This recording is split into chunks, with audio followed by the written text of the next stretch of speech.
Everybody, this is Kelly of Rojo Chief Clothing, and this is my Instagram, as you see here. And when you look here, I'm going to click on the link.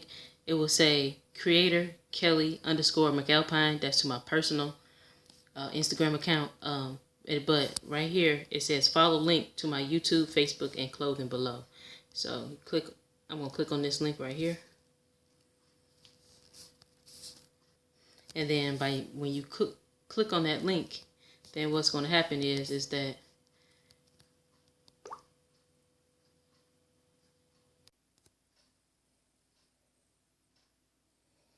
kids sports tee, as you see, babies clothing. This is a shirt for a toddler. I even have bodysuits for babies. And then going back, I have the category for also women. Tank tops. I also have polo shirts. I also have long sleeve shirts, as well as hoodies for women as well. And also for men, they have the same thing. Men tank tops, men t-shirts, got V-neck shirts,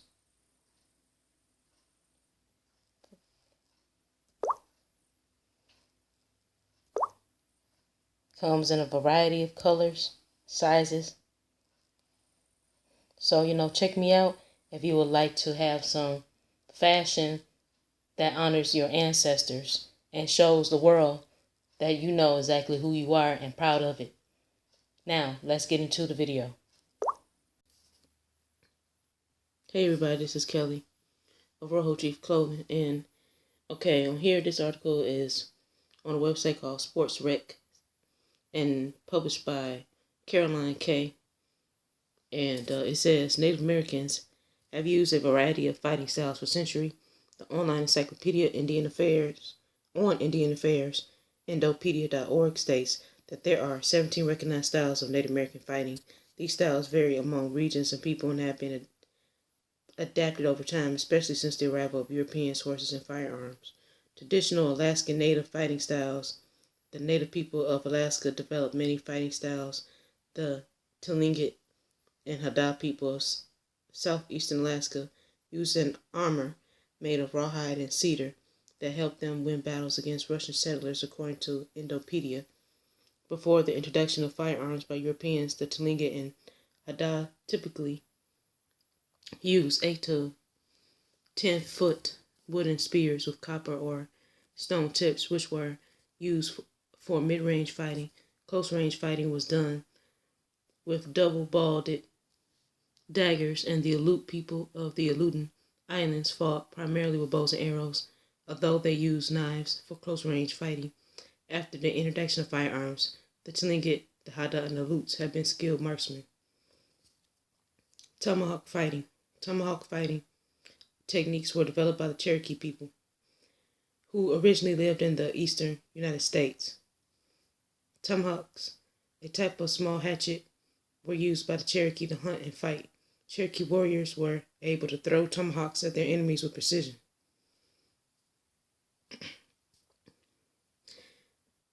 The Fala Michi fighting system.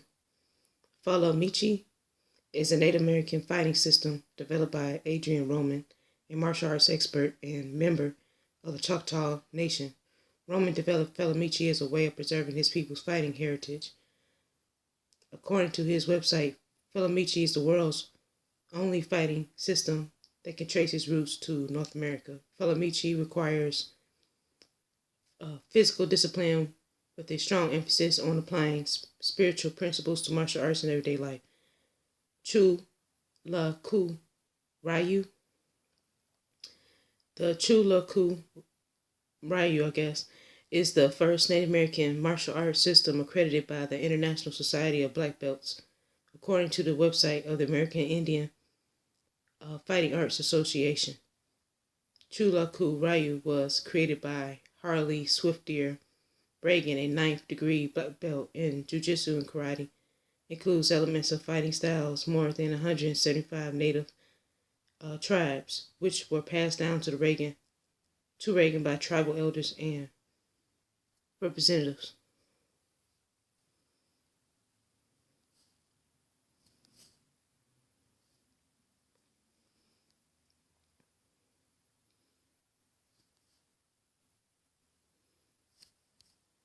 Okay.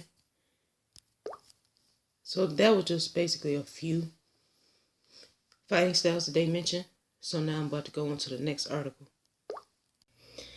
Okay, so now we're going to look at Capoeira, which is a martial arts style that's down in South America, particularly from the place or the country we know today as Brazil. Now, for years, in my opinion, I feel like they're lying about the origin of Capoeira. To me, I feel like the reason why that is because, let's look at this. Capoeira, it says it comes from the Tupi Guarani vocabulary, one of the largest indigenous tribes of Brazil, which is a type of vegetation of which it's possible to hide. But they're trying to say that the people, the African slaves that came from Angola, Congo, Guinea, from slave ships, that they were the ones who created capoeira. And I don't believe that, because obviously there were dark-skinned people that was there, which is the Negro de Terra, meaning the blacks of the land, that was there before the African people had got there. Okay, and plus there's also pictures of American Indians fighting as well. Okay, so I believe it's an American Indian thing more so than it is an African invention. And remember, I was talking about the people of Brazil, and they said the biggest tribe is the Tupi Guarani. I think that's how you pronounce it. And right here it says the Tupi people were one of the most numerous peoples indigenous to Brazil before colonization. Scholars believe that while they first settled in the Amazon rainforest from about 2,900 years ago, the Tupi started to migrate southward and gradually occupied the Atlantic coast of southeast Brazil.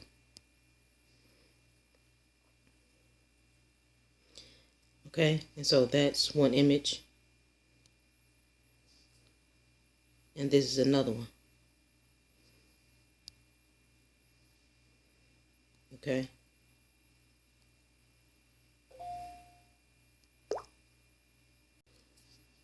And then you have an image of this person who I guess is of the Tupi tribe. And it says Tupinamba, named Louis Henry, who visited Louis, I guess that would be 13th in Paris in 1613, and Claude de Abbeville, Histoire de la Mission. Just like you saw the image or the drawing of the man that was brought to France back in the 17th century. He was from the Tupinamba tribe. And here is an image of a person. It says a Tupinamba tribe member poses at the Rio. And as you see, he has Negroid type features when you look at the shape of his nose and his lips, of course. And you're also looking at his complexion. But then when it came to the other people, they have more of Eurasian, Mongoloid type of look to them. So what I think will happen is that the Negro de Terra, meaning the blacks of the land, I think had mixed in with the people who had ended up coming to South America later, at a later time. That's what I think will end up happening. And these are images of people that's in Brazil. And when you look at this young lady, she's indigenous to Brazil. And she will be a Negro de Terra. She would have been what the Portuguese would have called that, which was the blacks in the land that was there prior to the African people being there. So with that being said, the word is tied to, or it is basically in connection to, culturally, to the indigenous people and not the African people. So by common sense, I believe that the martial arts form that's known today as Capoeira would more than likely will be associated with the indigenous, and that the indigenous people were the ones who probably created that fighting style. Okay, so I got this from the United States government's website, defense.gov, and it says why American helicopters have Native American names. And it was published in 2019. And it says, you may have noticed there's a pattern in the U.S. Army helicopter names: Apache, Black Hawk, Chinook, and others. These crucial aircraft are all named after Native American tribes or figures. And we know that's supposed to be American Indian tribes or figures. But have you ever wondered why?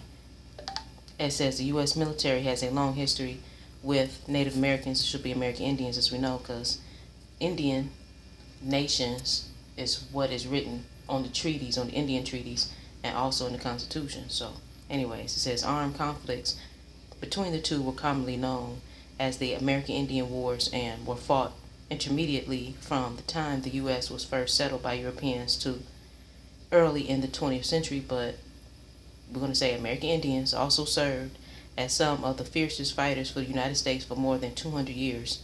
In fact, 32 American Indians have earned the nation's highest military award, the Medal of Honor. The tradition of naming helicopters after, which is supposed to be American Indians, was once an official regulation. That regulation no longer stands, but the tradition still continues. So I'm going to pause it. I'm going to stop it right there. And we'll have this link below.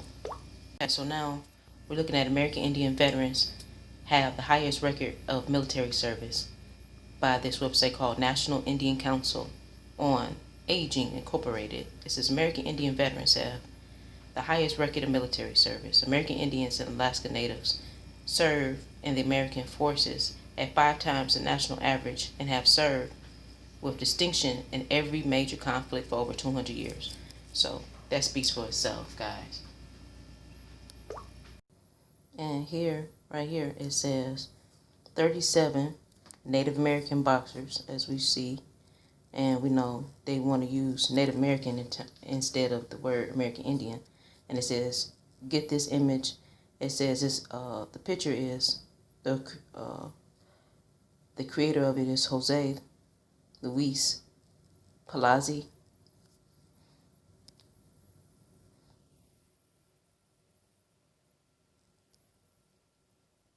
And so this is one of the images that he has of a Native American, aka American Indian, as a boxer. And then here's a image of some Indians that were fighting. Look like they were, appears to be boxing in a tropical environment.